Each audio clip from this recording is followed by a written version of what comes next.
બોલો પત્ની કેવી હોય? હાર્દિક પંડ્યાને મળી એવી પડવા એવી ન હોય, લૂંટેરી દુલ્હન બધું લઈને વહી જાય અને પછી કે તમે કોણ ને હું કોણ. પત્ની તો સાહેબ એવી હોય કે જ્યારે પુરુષના જીવનની અંદર ચડતી પડતીનો સમય આવે, એના જીવનની અંદર પણ 25 તારીખે હપ્તા ગોતવાના ન ભેગા થતા હોય તે દિવસે સ્ત્રી એવું કહેતી હોય કંઈ વાંધો નહીં, ચિંતા ન કરો. જેમ જ્યારે નોટબંધી થઈ અને મેં હાચવી રાખ્યા હતા અને એમાંથી જે ઘર આવેલું હતું, આવી મારી પાસે નાની નાની તમે જ આપેલી રકમ છે એ પડી છે, અથવા તો મારી પોતાની જાતે કમાયેલી રકમ છે ને એ પડી છે, તમે ચિંતા ન કરો. આ મંદીના સમયમાંથી જ્યારે પસાર આખું વિશ્વ થઈ રહ્યું છે, મેં ગુજરાત કરીને ખાસ આપણો પ્રદેશ આ મંદીમાંથી પસાર થઈ રહ્યો છે, ત્યારે તમે ચિંતા ન કરો. આ ગળામાં પહેરેલું 5 તોલા મંગળસૂત્ર છે ને એ તમારા જ નામનું છે. તમે નહીં હોય કોના નામનું પહેરશું? કદાચ એને પણ જો તમારી જરૂર પડે ને તો તમે એને બેંકના લોકરમાં મૂકી આવો, પણ અત્યારે તમારો સાથ આપવો, તમારો હોંકારો દેવો ને એ મારી પહેલી ફરજ છે સાહેબ. તમારે માંગણે જો ઘરની સ્ત્રી, ઘરની વહુવારું પત્ની આવી હોય ને તો એને પત્નીનો દરજ્જો આપી શકાય. બાકી પત્ની બપોરથી 2 થી 5ની રીલ્સ જોઈ જોઈને એવું કહેતી હોય કે અહીંયા સારું મળે ને અહીંયા સસ્તું મળે, એની અંદર એના 2 હાથ ભેગા નથી થતા.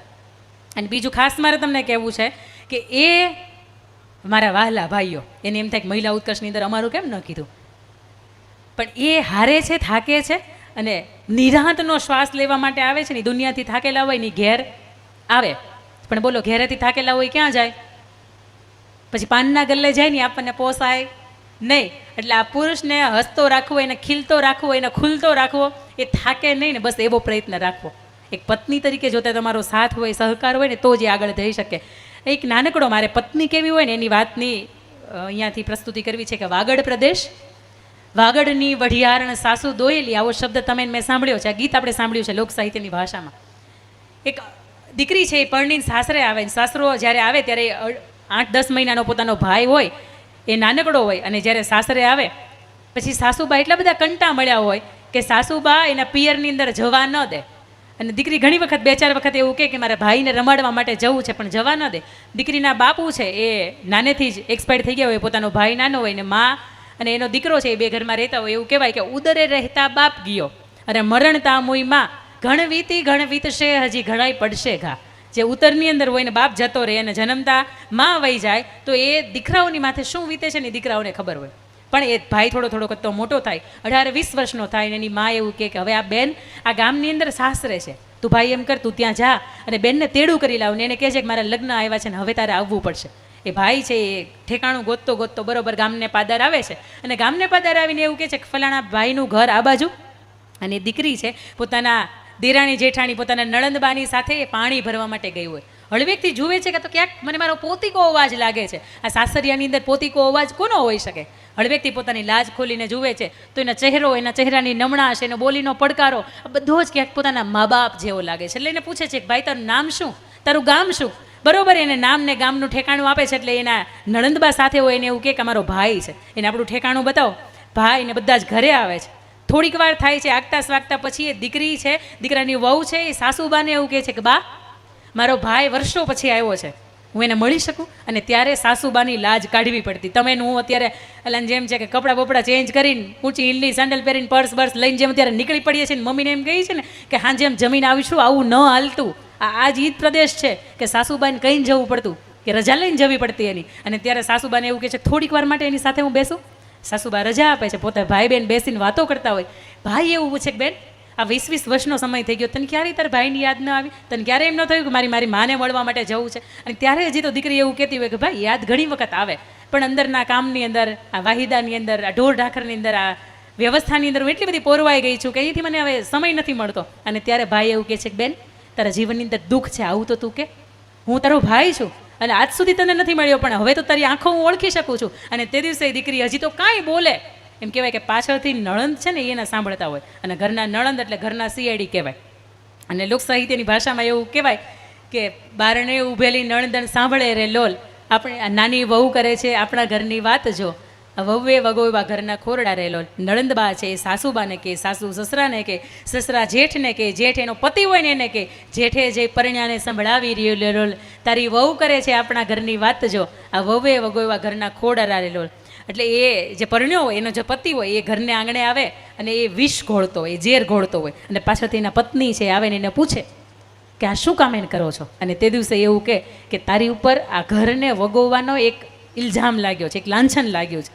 મને નથી ખબર આમાં સાચું કોણ છે ને ખોટું કોણ છે, કારણ કે પુરુષનું કામ સેન્ડવિચ તરીકેનું થઈ જાય, ન પત્નીનો થઈ શકે કે નહીં માતાનો થઈ શકે. અને ત્યારે એ પુરુષ છે એવું કહેતો હોય કાં તો તું જીવીશ અને કાં તો હું જીવીશ, બેને હવે સાથે નહીં જીવાય. અને તે દિવસે દીકરી એવું કહે છે કે લાવો એ ઝેરનો કટોળો મને આપી દો, કારણ કે આ ઘરને હું દીકરા દેવા માટે આવી છું, આ ઘરના દીકરા લેવા માટે નથી આવી. અને તે દિવસે દીકરાની વહુ છે ઝેરનો કટોરો પી જાય છે અને પોતાનું જે આખું શરીર છે એના પોતાના પરિવારની અંદરથી હોમી દે છે. સાહેબ આ વહુવારું છે. કદાચ તમારો વાંક હોય તોય ભલે અને વાંક ન હોય તોય ભલે. તમે જ્ઞાનવત્સલ સ્વામીને જો સાંભળતા હોય તો હંમેશા કહેતા હોય કે તમારી ડબલ માસ્ટર હોય, ડબલ ગ્રેજ્યુએટ હોય, ડબલ પીએચડી હોય, એ તે જ ત્યારે જ કામનું છે કે જ્યારે તમે તમારા વડીલો ઊભા છે, તમારા ઘરના મોભા ઊભા છે, એની સામે તમારો વાંક છે કે નથી એ સમયે ન બોલો, કારણ કે એક તીખું હોય ને ત્યારે બીજું ડબલ તીખું થઈ જાય.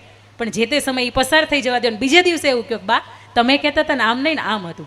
અને એના પછીની ચોથી વાત, એટલે મારે તમને મા તરફ આવવું છે કે ઘરની મા છે એ કેવી હોય. હંમેશા એને તમને મને જન્મ આપ્યો છે એટલે એના તો આપણે ઋણી છીએ જ, પણ એનાથી વિશેષમાં તમને લઈ જવા છે કે મા કેવી હોય. લગભગ દેશના જેટલા પણ કવિઓ હશે, જેટલા પણ વાર્તાકારો હશે, એ બધા જ વ્યક્તિઓએ મા વિશે ખૂબ ગુણગાન ગાયા હશે. એ મા તમે બોલો ને એટલે મોઢું ખુલી જાય, અને બાપ બોલો ને એટલે મોઢું બંધ થઈ જાય. એ ખુલવાનો જે અવસર છે એ મા છે.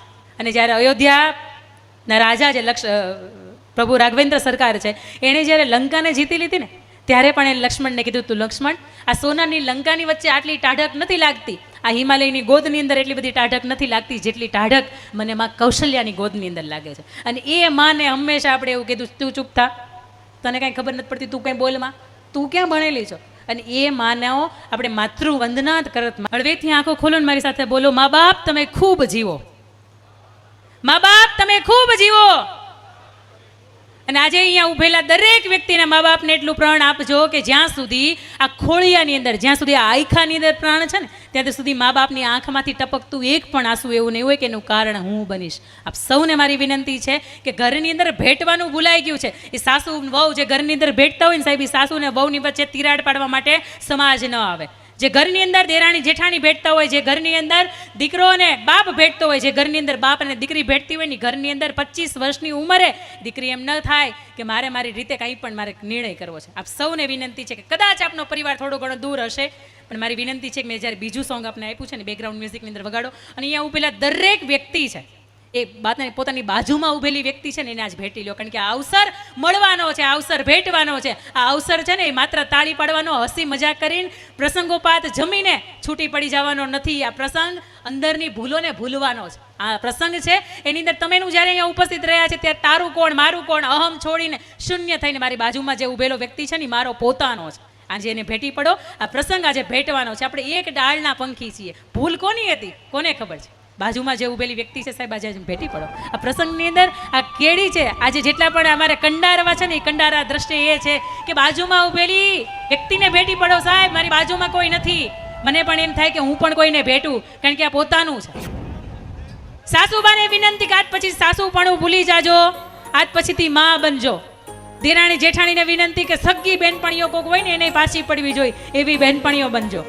બાપ